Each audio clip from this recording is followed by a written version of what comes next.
Matubato, bakit siya dapat pagpaniwalaan ng mga tao ngayon? Ako, dahil matagal ako nagserbisyo sa kanila, sa umpisa kong trabaho, 1988, nagbuo ng grupo si Mayor Duterte na Lambada Boys kung liquidation squad. Ang trabaho namin, pumatay ng drug pusher, kidnapper, hold-upper, rapist. Yan ang trabaho ko. Sa pag-umpisa ko, maganda talaga yung kuwan ko kaya nakakatulong kami sa taong mga mabait. Kaya ang pinapatay namin, mga masama man sa tao. Yan ang inuutos sa amin. Pagka...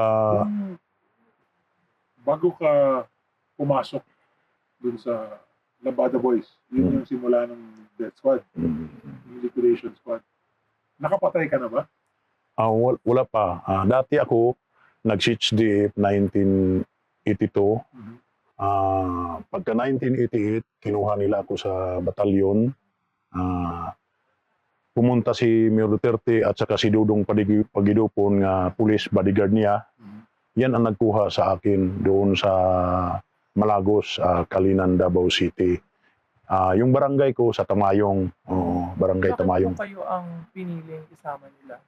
Dahil may nag-recommend nga ito nga bata parang kursunada at saka meron akong performance sa amin. Nag-recommend tapos kinuha ako nila, dinala ako nila sa Barangay Exodus, Bangkiruhan, Davao City. Miyembro na kayo ng civil security unit? Ano ba? Oo, hindi pa po umpisa namin, yung trabaho pa namin, hindi pa kami nakapasok ng City Hall. Ang bayad sa amin muna, pagkor, sobre-sobre.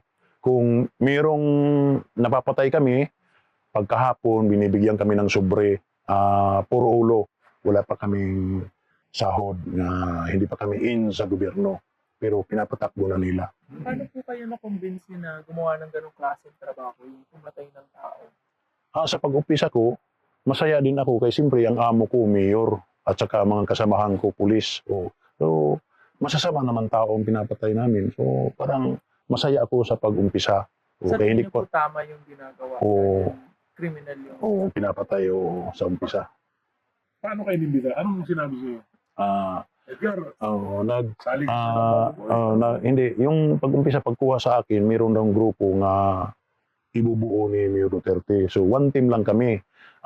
Yung kasama ko, si Lodi Pagidupon, ako, si Edgar Matubato, si Jojo Bosa, si Ramil Capitania, si Tony Estaco, si Buboy Maldito, at saka si Insektan.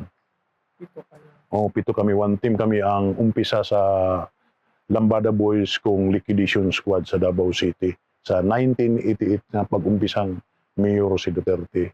Bakit Lambada Boys? Iwan ko lang kung bakit sila man ang nagpangalan sa amin. Hindi ko man alam kung ano ang Lambada Boys. Basta ganyan lang ang pinangalan sa amin. Doon kami bininyagan sa Old Mincing Hotel. Doon kami pinakain kami. Pagkatapos, binigyan kami ng baril, 3 357 at saka 4 na 45. Ang nabunot ko naman, 45 naman nabunot ko. Magkano po ang bayad sa inyo? Minsan, mayroon 3,000. Kada... Kung makapatay ka ng umpisa ng 3 o 4, so malaki-laki din ang natatanggap mo. Sa pag-umpisa ko, parang masaya ako, pero... Ano po yung unan nyo kung prinekto? Ang pumiro kong pinatay doon sa Lucky 13 Bilyaran, nakaupo, parang asset ng intelligence, parang hold-upper na tao. Yung pinatay ko sa Bilyaran, si Lim, nakaupo sa Bilyaran, San Pedro Street, binaril ko. Hold-upper siya? Suspect na hold-upper. Pero sabi niyo po asset din siya. Asset. Bakit daw po siya pinapatay? Kasi yung masasama ang ginagawa nila. Paano mo ginawa yun? Meron sa amin, pumapatay kami. Yung kay Lim, unang-una. Kang Lim, meron sa amin, hindi man kami nagmamanman, meron munang nagmamanman. Katapos sumisinyas, lalapitan na kaagad.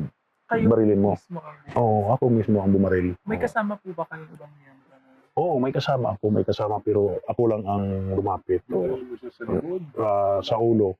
Sa ulo talaga, nakaupo man sa bilyaran. Close range po. Oo, harapan Sarap talaga. siya. Oo, harapan. Mm. Paano po yan? May mga nakakita iba? Walang nakaimik, nagtakbuhan ang mga tao. Nagtakbuhan ang Hindi mga ka tao. nagtago, wala kang... Wala, hindi ako nagkalo, o hindi ako nagsombrero, wala. Kasi sa amin, sa Davao City, parang kumpiyansa ka, yung mga kasama mo, mga pulis talaga. Mga pulis. Pero yung una mong pinatay, hindi yan ang unang pinatay ng Lambada Boys. Yan ang una Sa sige. lahat, sa lahat. Yan ang una Yan ang namin. pinakauna. Yan ang pinakauna namin, pag-umpisa namin. Pagkatapos, pagbinyag sa amin, naglakad kami, mayroon na kaming planji kaagad. Tapos pagkain, pumatay na dito. Gaano kadami yung pinapatay nyo kada linggo? Siguro, mayroon sigurong 10, ganyan. Sa isang Oo. linggo? Paano Sa isang linggo. Kaya Oo. Hindi, hati-hati. kasama na lang hati-hati namin.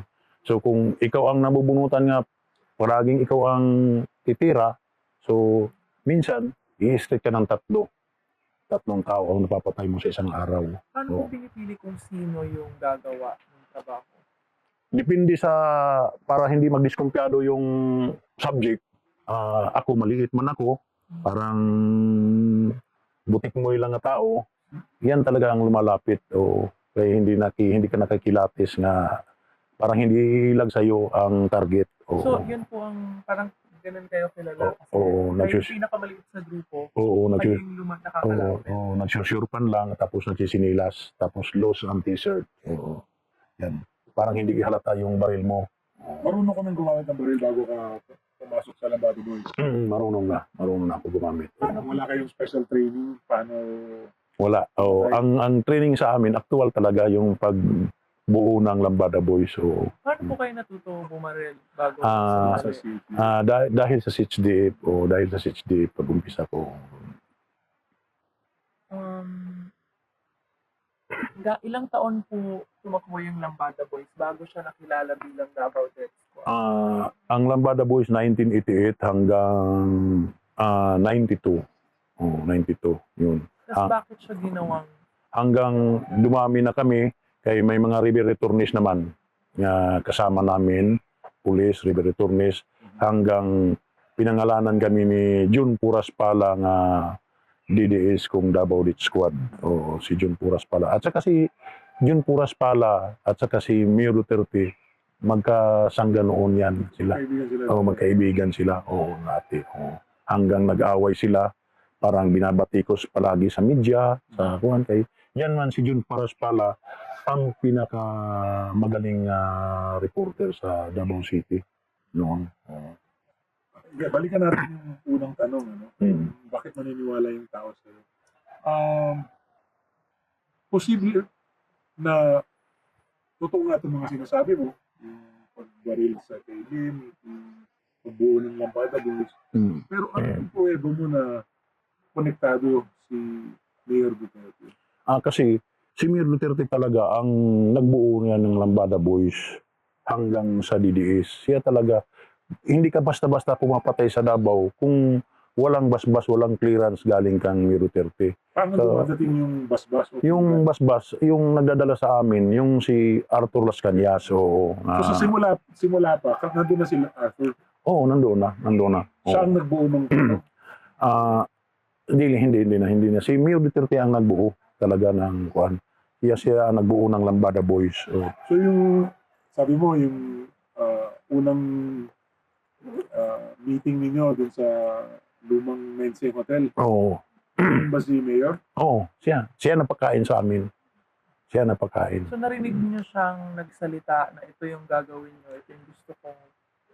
Doon nagsalita. Yan lang nagsalita sa amin niya. Ang trabaho niyo, yung mga masasamang tao, yung mga hold-upper. Yun Siyempre, talaga ang object. Diretso-diretso man yung nagsasalita. Diretso-diretso yan nagsasalita. Yan lang ang nagkuhan sa amin. Tapos, binigay na kami sa mga pulis. Meron na kaming handler. Sabi ni Presidente, hindi ka raw niya kilala. Bakit hindi kilala nga siya man ang nagbuo sa amin. Noon nga mayor pa siya. Nakakapunta ba kayo nun sa opisina niya, sa bahay? Pumupunta siya. Minsan, noon, sinasama ako ni Dudong Pagidupon sa bahay niya sa Bangkal. Pumupunta, doon lang ako sa labas. Yan. Yung sa sino sa City Hall ang may alam dun sa Lambada Boys? Lahat ng mga Hindi lang yung pulis. Oo. Sino mga alam na nila sa City Hall yan. Nakikilala man kami. Siyempre, pagka 1990, nain na kami sa City Hall. Kung CSU, kung Civil Sector Unit. Pero, hindi kami mga CSU. Parang linagay lang kami sa CSU. Parang ghost employee kami. Para may sahod na kami. Magkano na ang Ang sahod namin is 5,000. Kung walang holiday, aabot ng 6,000. Alala ko dun sa testimonya mo sa Senado, binanggit mo na may planong barilin si De Lima noong 2009. Oo. Tapos na udlot lang dahil hindi siya pumasok. Oo. Nalaman namin nga nandoon na sila. Ito si Arthur Las Cañas nag-utos nga punta kayo doon para ambusin sila. Pero may nakauna na dadaan, may nakauna ng tao doon sa bundok-bundok mataas kay siyempre malawak mo yung lupa ni Binbinido Laod, SPO4 Bin Laod. Suminyas ng kuan. So punta na kami na parang ambusin sila. Mabuti na lang kay doon lang sila sa entrance. Doon lang sila sa entrance. So meron siguro nagbulong kung merong nahiringan sila na bumalik sila, matras sila. hindi ba mas So, tataas? nakuan lang kami na-delete lang ng mga 10 minutes siguro bago sila nakaalis. Kaya kung naabutan namin, ubos sila lahat. Sino kaya alam sa plano? Kung may tatanungin tayo ngayon, ito ba yung sinasabi ni Edgar Matubang? Ito si Arthur Las Cañas at saka sila si Bin Laod. Basta pumasok ka sa area yan, hindi ka na makakalabas dyan. Hindi ka nakakalabas. Kami, wala kaming dinalang tao dyan nga nakalabas nga buhay. Talagang patay ka talaga dyan.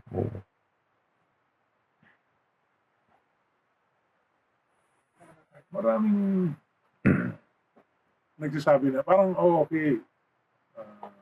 Maraming balita tungkol sa death squad, maraming mga namamatay. May isang pare, binilan niya lahat ng mga patay, mga 1,600 ba? Parang pero marami pa rin mga tao sa Davao. Parang ayaw nilang maniwala. Sa Davao naman, sir, kasi ang tao doon hindi nagsasalita, natatakot dahil sa DDS. Natatakot. So, kung pumunta ka ng pulis, walang mangyayari sa'yo. Tapos, parang wawarningan ka ng pulis na huwag kang magsalita o ay may mangyayari sa'yo. Talaga ang tao sa Davao, parang tahimik lang. Tahimik lang ang tao sa Davao. Sabi mo nung una, ang mga pinapatay niyo mga kriminal, masasamang tao. Kailan yun nagbago? Kailan ka biglang napaisip? Tama ba yung ginagawa? Pag line of 2000, parang yung napapatay namin, sir, parang mga personalan na yung iba. Parang makinis yung balat, parang hindi kriminal. Diskumpiyado na talaga ako, parang mga personalan na ang mga businessman, ganyan. Parang diskumpiyado na ako na hindi kriminal lahat. Parang inosinteng tao. Hindi na yung mga kudapir, kidnapper, ganyan ba. Diskumpiyado talaga ako. Iba man talaga ang yung inosinteng tao at saka yung criminal na tao ang pinapatay mo. Bakit po kaya nangyari yun? May nagbago ba sa tingin mo kay Mayor? Wala naman nagbago. Tuloy-tuloy yung patayan. Pero nagtataka ka lang na hindi ka man pwede magtanong sa mga opisyal. Bawal para sa akin. Sibilyan man lang ako. So mga pulis, inuutusan ka lang. So kung sila ang mayroong pinapapatay nga, mayroong inosente, naka-masking tape naman yan, binabalot naman yung ulo. Pagkatapos, sinasakal man yan, ganito. Meron man kami mga pang sakal. Pagkatapos, sinasapsap na. Wala na. Inilibing. Bakit mo ba sinasap-sap? Yan man ang parang kung membro ka ganyan sa DDS, para ang loob mo, parang buo. Hindi ka natatakot. Oo. Hindi ka natatakot kung hindi ka maggawa ng ganyan, alis ka na. Alis ka na. Parang tinitesting ka palagi para kung magbago yung isip mo, ganyan, natatakot ka. Meron ka bang tinuruan? Oo. Yung Membro? yung umpisa, yung mga pulis nga kuha namin, yung nagsumampi sa amin, yung kami muna ang nagtitrain. Yeah. Hindi training nga kuha, actual nga turo. Pagdukot, ito ang gagawin mo. Pinapasampul muna sa akin, yan ang gagawin mo. Ang pagpatay, hindi naman gagamitan ng aral. Hindi naman yung magdadala ka ng bulpin, nga paano ang pagpatay, ganyan. Basta, ganyan lang. Kasi nakita, kunento nyo din sa mga hearing, nakita nyo mismo, sabi nyo si Presidente na humawak ng baril at pumatay ng tao. Ilang beses po ninyong Yung pumiro kong kita sa kanya, yung NBI agent, oo, yung si Amisula, yung meron kaming kidnapping na rinirescue, inooperitan. So nag-shortcut kami dito sa Tulip Drive, Matina. Pagkatapos, mayroong nakabalagbag na pick-up doon sa daanan, maliit man lang ang karsada. Pagkatapos, bumaba si Pabo ng motor. Pinagalitan yan yung tao na yan. Tapos, parang nagka-struggle sila. Pagtingin ni Pabo nga may baril, nakasibilyan, bumunot ng baril si Pabo. Pagkatapos, mabilis man yung NBI agent, kay shooter, hindi man shooter yung opisyal namin, tinamaan sa kamay dalawa at saka pa, hindi siya pinatay. Paa lang at saka ang tama niya. Dalawang kamay, dalawang paa. Gumano na si Pabo sa karsada. So nagsusunod yung mga kasamahan ko mga pulis, rinat-rat pero hindi na natamaan. Parang daplis-daplis lang kay magaling man umikot doon sa ilalim ng pick-up. So hindi na lalapitan kay mabilis man bumaril yung shooter. Doon na sa naubusan ng bala ang kuwan. Nakalapit na kami. Nakalapit na. Tapos tumawag yung opisyal nga tinamaan, pumunta na si Mayor, buhay pa si Amisula, siya ang nagtapos. 2 magasin sa usi. Kaya nga, sobrang pagkamatay na overkill. So, pinatay siya dahil lang nakaharang siya o tingin nyo may kinalaman din siya dun sa kaso nga lang? Wala, nag-uusap lang ng babae, ng yung agent. Kasi, naharangan niya ang sasakyan na may operation kami, naharangan niya ang daan, yung pick-up, hindi niya pinarking, hindi niya pinark ng maayos yung sasakyan niya. Yan, hindi naman, siyempre, nagsusunod kami mga service na naging motor. Ang motor, okay lang. Yung nagsusunod ng mga sasakyan, hindi makakadaan. Anong ginawa dun sa katawan? Basta, yan lang, ang pagkatapos binaril, doon lang. Yun lang po ba yung insidente na nakita niyo si Mayor Duterte ngayon? Madami na. Kung meron, Ikaw mismo nakakita. kung meron kami dinadala sa MAA, minsan gabi man yung pumupunta, basta pinaka-importante ang binibaril, hindi namin alam ang pangalan, pumupunta yan. Siyang bumabaril niya, nakaupo ang tao, siyang bumabaril sa ulo. So ikaw mismo, ilang beses mo siya nakita Na gano'n ang ginawa? na may pinatay? Sa akin siguro, sa MAA, para siguro mga 7 bisis. 7 bisis siguro. Tapos meron pang isa yung kay Amisola. Oo, yun. Anong taon to? Mga line na of 98 hanggang 2000. Teka, 98 to 2001, congressman siya nun eh. Oo. Sa Mayor. Pumupunta man siya sa Davao. At saka hindi daw siya masaya noon. Hindi siya. Hindi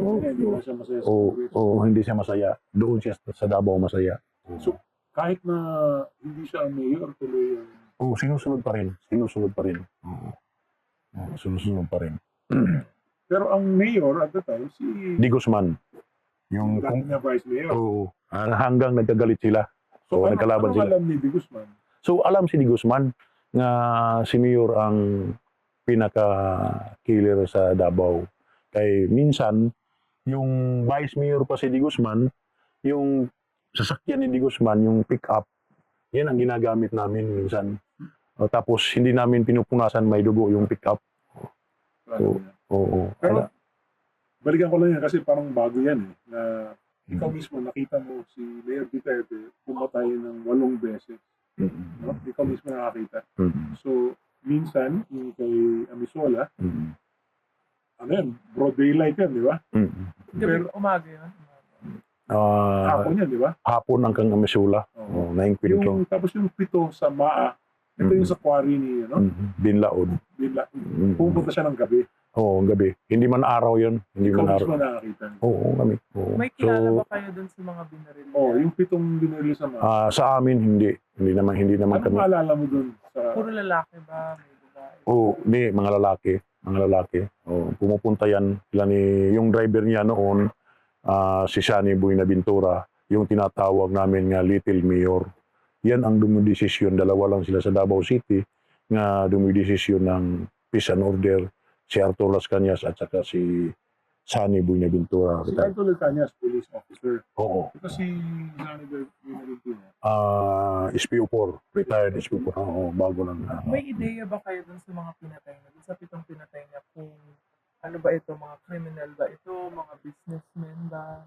Basta siguro, mga kriminal siguro. Kaya sila man lang sa amin. Pero ito ako yung sa 7 na sa Maa, na nakita mo si Duterte, may parte ka ba sa Kayo ba? pagdukot sa kanila? Hindi na. Dinadala lang doon. Nandoon na kami. Oo, Pero nandoon. kung kagrupo niyo din yun. Mga pulis din, nasama na din kami. Kaya kami man siyempre kami ang inutusan pag chap-chap, ganyan. Oo, siya muna ang tumitira. Anong baril ginagamit niya? 45 yung baril niya, na gamit niya. Sarili niyang baril? O Ewan ko lang kung hindi meron siguro siyang sarili niya, sir, sa bodyguard, hindi man yung nagtatakin ng baril, yung tatakin ng baril niya. Yung mga nabanggit niyo pong tao sa mga testimony niyo sa Senado, may mga tao din na nagde-deny na hindi daw totoong nangyari. Ito, isa dito si Jocelyn Duterte. Sabi niya wala daw siyang naging boyfriend na dance instructor. Taliwas din sa sinabi niya na isa yun sa mga pinatay ng grupo niya. Ano pong sagot niyo doon? Ito naman, utos ni Mayor Duterte nga patayin yung DI. Dinukot namin sa Jacinto Street, 2013. Dinukot namin mga bandang alas 12 sa gabi. Hindi ko alam nga DI yan.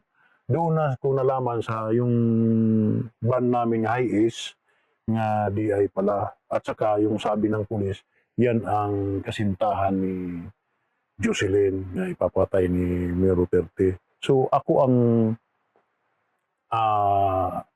kumuha ng baril, tumutok na huwag kang kikilos, pulis ito, sama ka lang. Sinama. Kaya dininay ni Jocelyn, hindi daw totoo yun.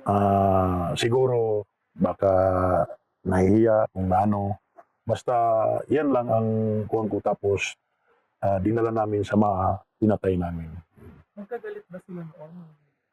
Noon, Bakit pinapatay? noon yun sila si Duterte at saka yung mga kapatid niya si Jocelyn, parang hindi yan nagkakasundo noon.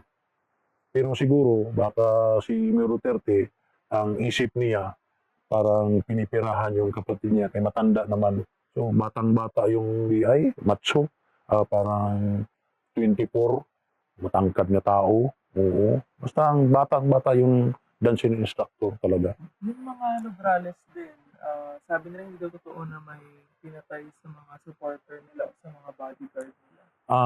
Hindi man yun yung bodyguard, parang support man yun ni Palparan at saka ni General Matiliano. Parang support yan ng mga tao. Yan ang parang tulong sa kanila. Kaya kung nandoon pa sila si Palparan at saka si Matiliano, kasama yung pagpatay namin.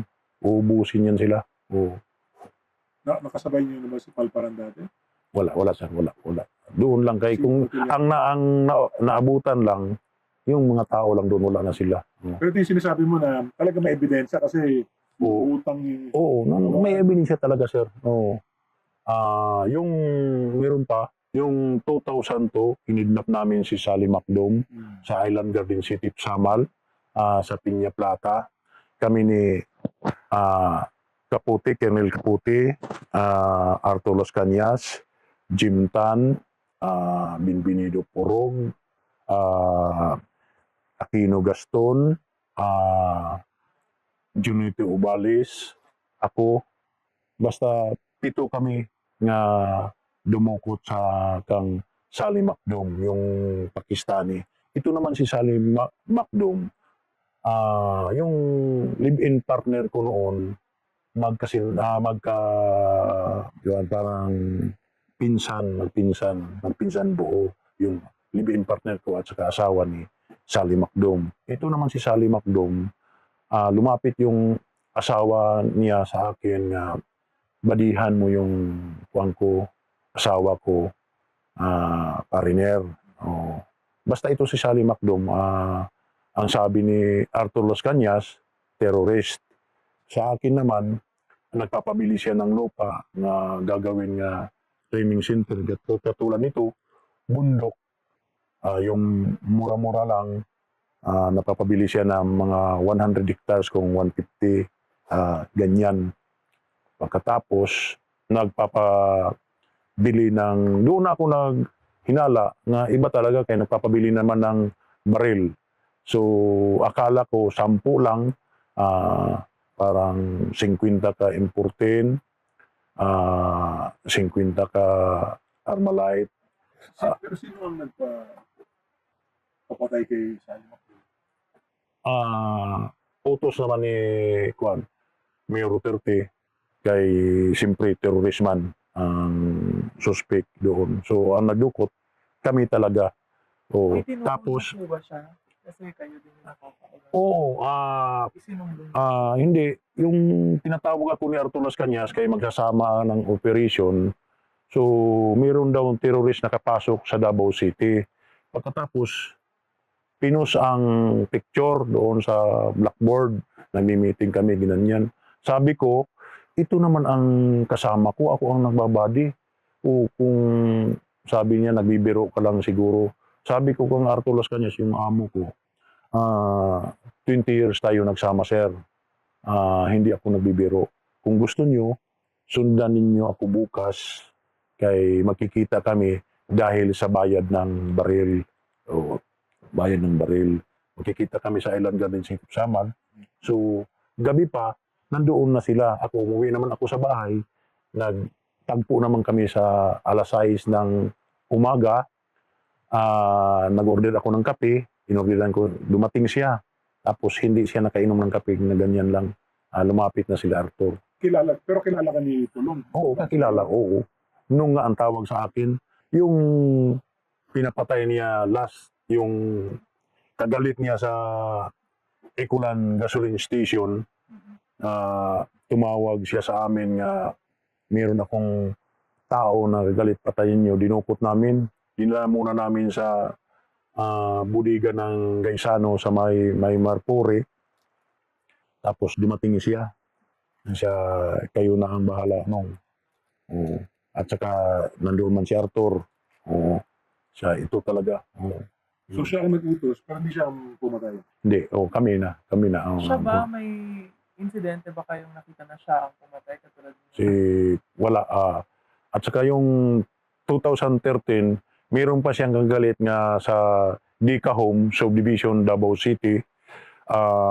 Umuto siya nga patayin nyo kang Sunny Boy Naventura, kang Arthur. Kami namang lahat nga buong heinous crime pumunta sa Dika Home, Davao City, Subdivision. Ito ngayon nga PSG, si Francia, si Lau, Major Francia, Major Lau, Arthur Las Cañas, Sunny Boy Naventura, Jim Tan, Braganza, si Medina, at saka si Purog, Binbinido Purog, ako, pumunta kami, kaming tatlo, si Medina, ako, si Purog. Si Purog ang nag-drive ng motor, katapos kami ni Medina ang umakyat sa bahay. Yung kagalit ni Pulong, naglalaro ng tungit. Yung katuwaan lang ba? Mga bandang 2:00 ang hapon, hindi ko na matatandaan yung buwan, inakyat namin. So, yung subject, parang nahawakan si Medina ng kay sobrang laking tao, matangkad. Si Medina, payat man, nahawakan. So, binaril ko. Tapos, bumaril si Medina, nadamay yung dalawa, isang babae, isang lalaki, puro matanda. Kaya nga nagkonsensya ako kay kung ako ba ang nakabaril ng babae, kung si Medina ba ang nakabaril ng babae. Kaya nagkonsensya ako kay kung hindi yung kasali, dapat hindi yung mamatay. Meron ka bang pruweba na kasama din si Vice Mayor Paulo? Oo, mayroon po ba yung mga pinagpapatay namin na utos niya? Oo. Yan, umuutos man siya talaga. So, sa kwento mo, may dalawang kaso na may dalawang project na siya nagutos. Oo. Yung isa yung sa Ecolan, yung isa din Sa Dika Home Subdivision. Oo, tapos may nadamay pang... Oo. So, meron pa bang ibang pinapagawa sa inyo? Si Vice Mayor? Yan lang, yan ang kuan. Yung sa Ikulan at saka yung sa Dika Home. Sa mga anak ni Presidente Duterte, siya lang ang involved sa Davao del Si Baste or si Mayor Inday Si Mayor Sara, mabait yan, wala yan. Kasi nag-aaway yan ng ama, galit yan. Yan noon, si Sara, noon nagkagalit niya ni Bato, kasi ang daming namamatay, sabi ni Mayor Sara, walang nahuhuli. Sabi ni Mayor Sara, bumaba ka na sa pisto mo. Ang sabi ni Bato naman, hindi pa tapos yung termino ko. O, sabi niya, hindi ko tapos. Siyempre, ang dami na mamatay sa Davao, walang nahuhuli. Walang nahuhuli. Walang nahuhuli. Kasi, paano pagkahuli? Ng mga pulisman ang mga DDS. Kung mayroon na checkpoint, pagtingin pulis, diretso ka na sa checkpoint. Wala. Yung mga randintan din. Yan ang mga randintan din. Yan ang nakasibilyan ng mga pulis. Yan ang nakasibilyan. Mga So, walang kinalaman at all si Inday Sara? Mabait yan, wala. Yan, basta si Baste, wala Si yan. Baste? Wala yan, wala. Parang, kanta-kanta yung kang Baste. Yung, kumbo, ano na? Yung mabalik lang tayo kay Vice Mayor Pulong. Ano pang alam niyo tungkol sa kanya? Kampulong naman, ang alam ko, yun ang umahawak ng smuggling. Kaya hinawakan nila noon, hindi sila umahawak ng pantalan ng sarsa. Pagka vice mayor niya, sabi niya kang Arthur, tayo naman ang hahawak ng pantalan. Pero sila naman ang... Narinig mo siya mismo? Paano nalaman niya? Yung nag-uusap sila ni Arthur, pumupunta yan, SM, kung saan-saan. Siyempre, ako, katiwala naman kami ni Arthur kay para kami magkapatid ni Arthur Las Cañas dahil sa matagal namin pinagsamahan. Yung bigas nila, barko-barko yan, yung mga dating sa Davao. At saka noon, pinabigay nila ako ng pera sa custom parang payula. 3 million, parang payula yan sa... 3 million in cash. Binibigay sa custom. Kasi dumadating yung barko ng oil, yung crudo, tapos yung bigas. Pero ikaw mismo? Ako mismo ang nag-abot. Kami ang nagpa-change yung, parang magpapa-change ka ng pera. Oo. Nagpa-change si Arthur ng dollar, katapos ginawa nila ng piso. Tapos ako ang pinahawak ng bag duffel bag na itim. Tapos inabot ko, pero hindi ako pumasok ng opisina ng custom. Doon lang kay malapit man sa Sasa, highway lang, mayroong nagsalubong na tao. Ginanyan lang. Gano'ng kalaki yung duffel bag? 3 million? Ganyan kataas. Ganyan siguro ka. No. Saan nyo pina-exchange? Sa Claveria o Davao City, straight doon si Arthur Los Cañas. Sinasama man ako, sir. Kasi kung meron pera niya nga pumunta, kung dumadating yung krudo, nagpapatsin siya na nagkukuha siya ng dollar kaya hindi man tumatanggap yung ibang bansa ng pera natin, yung dollar talaga. Oo. Doon kami pumupunta. Presidente Duterte ba na-involved siya sa smuggling o si Pulong lang? Si Pulong lang siguro, pero alam na niya yan. Siyempre, anak niya, hindi alam na niya mga problema ng ibang tao. Anak pang hindi. Oo. Pero balik ulit tayo dun sa paano mo alam ni Presidente na smuggle niya? Siyempre, ang dami naman ng mga tauhan niya, bakit hindi niya maalam? O bakit hindi niya maalam ang ginagawa ni Paulo? O, kasi si Arthur Las Cañas, parang trusted na niya yan. O, parang kapatid na niya si Arthur Las Cañas. O, yan ang nag-ahawak sila ni Arthur Las Cañas sa ismagol ng bigas. Kaya nga, galit siya kabagayan, parang sinusulo ni Pulong, parang walang karibal siguro si Pulong may smuggler nga iba. Nagtanong si Senator Pacquiao. Meron pa siyang masasabi mo tayo? Parang dinaan niya sa religious. Ninyalik niya na religious. Anong maniniwala ka ba sa taong nagpalit ng salita? Yung pagpatay namin, parang hindi sila naniniwala. O, talagang totoo naman. Kaya ako naman ang gumawa. O, bakit man hindi ako pumupunta ba ako ng sino bang taong pumupunta sa Senado magpapabitay ka? Yung iba nga nakakasagasa tumatago, ako pa ang dami ang pinatay. Kasi yung buhay ko, binigay ko na sa Diyos. Ang isasabi ko lang, talagang totoo yung ginawa namin. Kung ano man ang hantungan, kung bitayin man ako, okay sa akin, wala akong total. So bakit ka lumabas? Lumabas ako, sir, nagkukonsensya na ako, ang dami na namamatay sa Davao. Sa Davao lang, ha? Ang dami na namamatay nga walang hustisya, yung kasali na yung mga inosente.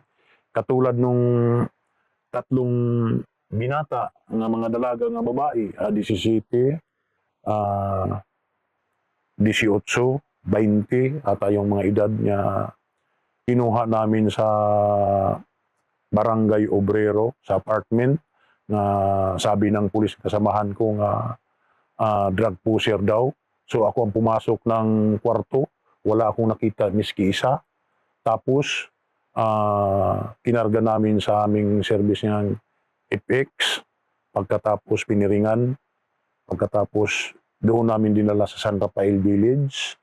Ang masaklap yun, sir, kay dinalaw pa ng mga pulis. Wala naman akong magawa. Kaya siyempre, civilian man lang ako. Sabi ko, hindi man ako makasabi nga huwag niyong gawin yan. Ikaw, Hindi, doon na lang ako sa likod. Kita na lang ako parang umiiyak ako kasi hindi ko kaya pumapatay ng babae. Hindi ko kaya. May kapatid ako, may mama ako, may mga pinsan ako. Hindi ko yan. Kung lalaki, kayang-kaya ko, pero sa babae, hindi. Hindi may isang babae dun sa mga Nograles. Oo, pero hindi man ako pumatay, sir. Si Medina man. Si Medina.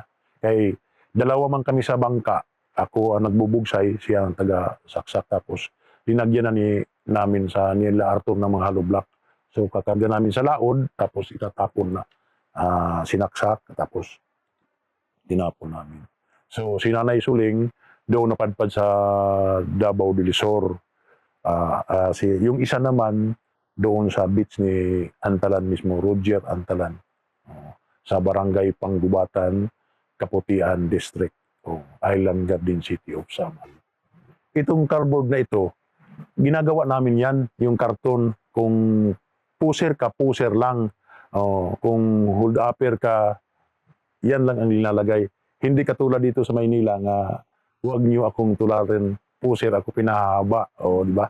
Pero isa lang yan, pariho lang yan. Pero sa amin, ginagawa na yan, nandito sa likod ng pulis, tapos pag nabaril mo, pinalagay yan, tapos binalagyan ng 38, pinapaputok para magka-powder burn, nga lumaban. Imposible naman kung lumaban, hindi ka tatamaan. Kasi ang pulis talaga sa Davao, may pang-planted yan. Hindi yan lumalakad na iisa lang ang baril. Pag makakita yan ng tao nga gusto niyang papatayin, may baril yan na 38. Mura man lang sa Davao ang 38. Magkano lang? 1.5 yung isa. 1.5 lang. Oo. Yan talagang tinanungan ni Sino Cayetano. nagbebenta ng mga baril? Mandami man doon sa Davao ang nagbibinta. Yan tinanungan ni Cayetano, yung mga pulis daw naghihirap ng baril. At saka, bakit daw tagdalawa-dalawang baril? Basta may reserva yan, pang-planted. Oh, yan ang sa amin. Saan nagagaling yung pambayad sa baril? Siyempre, mayroong mga bigay na, mayroon na mga bigay-bigay sa mga official siguro. Ayan lang. Basta Maraming mga pulis sa Davao. Oo. Lahat ba yun? Hindi sir. Ang talaga ang pumapatay sa Davao City, ang mga pulis sa Davao naman, ang dami, mababait yan. Pero ang mamamatay tao talaga, ang Neros Unit, kung heinous crime, yung tao na talaga ni Mayor Duterte. Hanggang may heinous crimes unit pa rin ba ngayon? Meron siguro sir, kung wala nila dinisold, yung opisina namin sa Alminras Gym, meron sir, meron. Kaya meron man ako dito ipapakita sir sa iyo na papel ko nga heinous crime, ako nakaditin. Pero yung ibang mga pulis, hindi sila involved sa pagpatay. Hindi pero naman. Hindi sila nagsasalita. Hindi naman. Ano nangyayari. Pag nakikita kami ng pulis nga mabait naman, maayos man trabaho, umaalis yan. Hindi yan tapos kung may natumba, hindi yan nag-iimbestiga. Basta yan lang, namatay lang. So mga Tapos- ilan siguro lahat? Sa Davao lang, mga ilan pulis ang kasama dun sa... Sa Davao siguro sir, sa opisina namin, mga 30 siguro kapulis yung heinous crime sir. 30. Yan, Yan. yung mga Oo. tirador. Oo. Presidente na ngayon si Mayor Duterte. Meron siyang immunity. Tapos ngayon pa, talagang ngayon nakikita ng tao, naririnig ng tao yung mga sinasabi mo. Bakit ka lumang ngayon? Sa akin naman sir, hindi naman ako natatakot na presidente siya sir. Basta nga sa akin lang, malaman lang na ang mali niyang ginawa ang pagpatay ng tao. Hanggang ngayon, ang dami na namamatay sir. Ako, nagkukonsensya na ako na sobra na ang ginagawa niya sir. Pumapatay ng mga tao, umuutos siya. Umuutos man lang yun sir. Anong gagawin mo ngayon? Papasalamat ka na kinausap mo kami, gano'n. Nagpagpanayan ka sa media, gano'n. Meron kang may final na kaso sa ombudsman. Ano ba ang mga balak mo?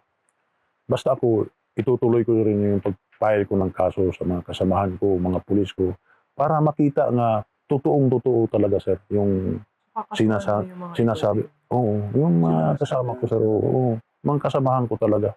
Hanggang yung mga retired na mga kernel kay dati yun, yan ang kasamahan ko hanggang nag-retire sila. Kasi yun, ngayon, miski retired sila sir sa Davao City, mga konsultan pa yan ni Digong. Mga konsultan pa yan yung mga kasamahan kong opisyal.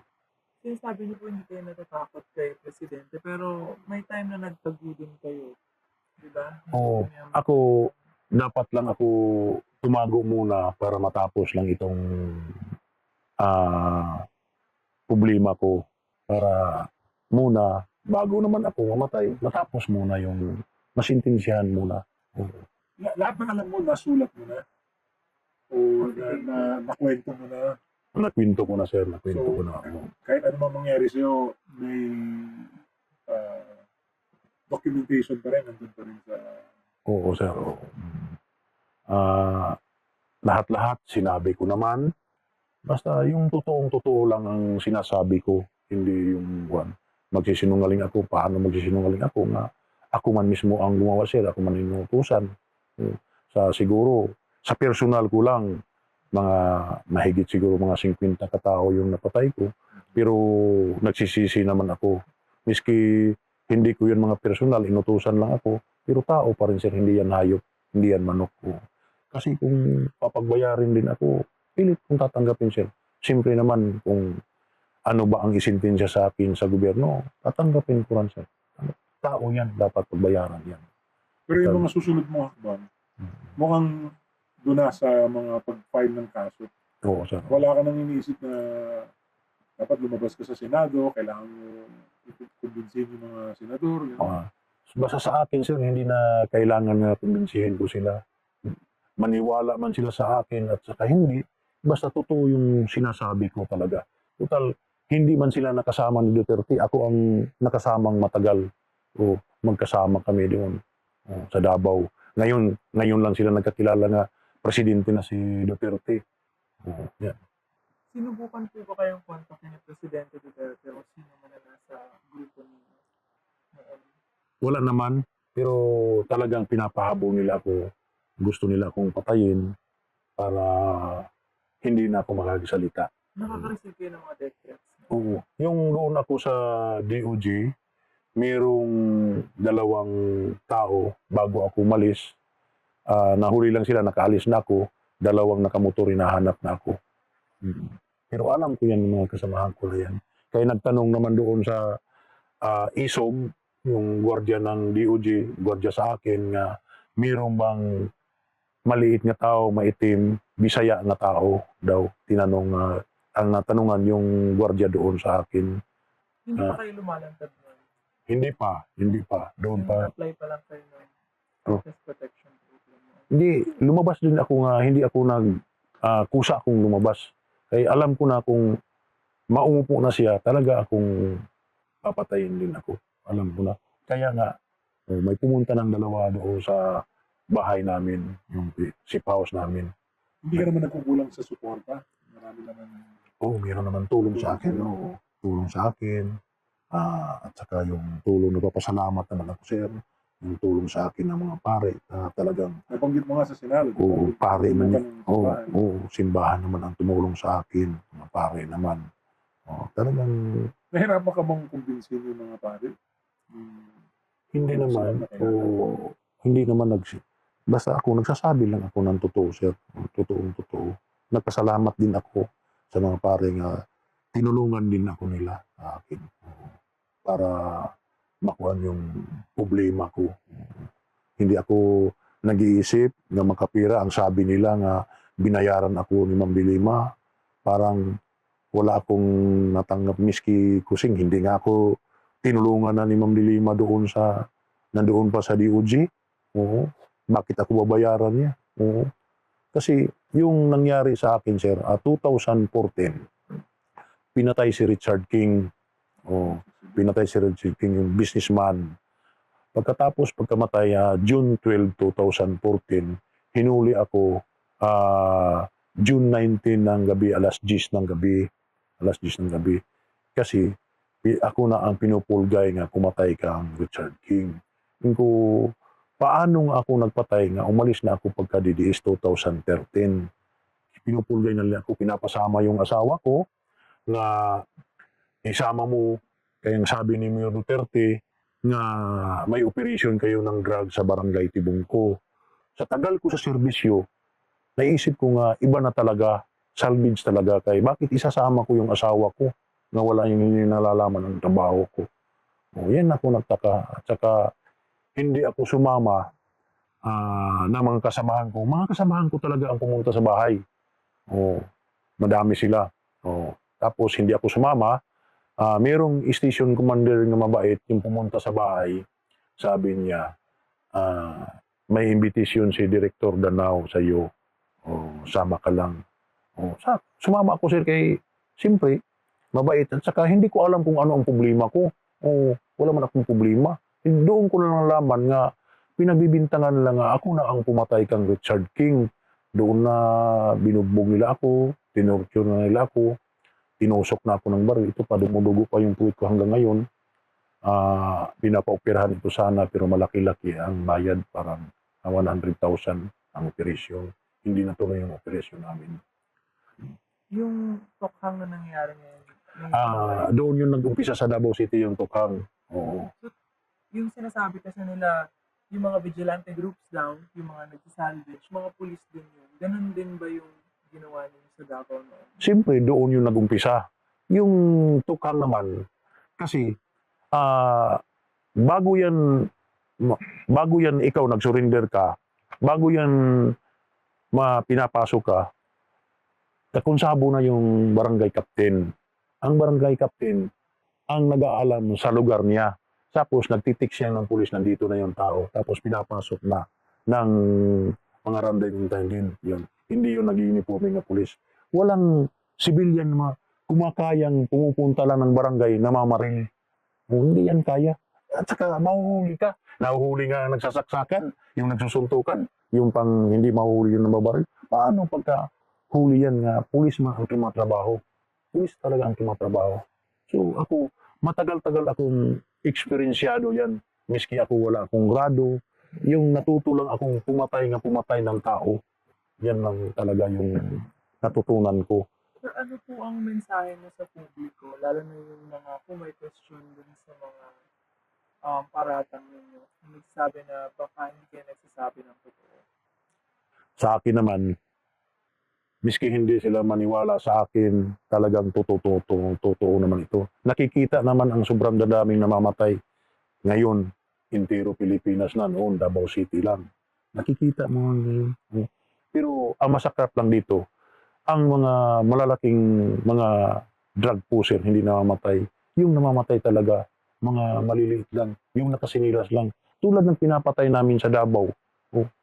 Yung wala kaming napatay ng mga drug lord doon sa Davao. Kasi yung maliliit lang, magkano lang yung sasi, nilalagay pagkakamatay, nilalagyan namin. Yan.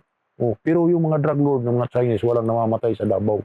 Walang namamatay sa Davao. Wala talaga.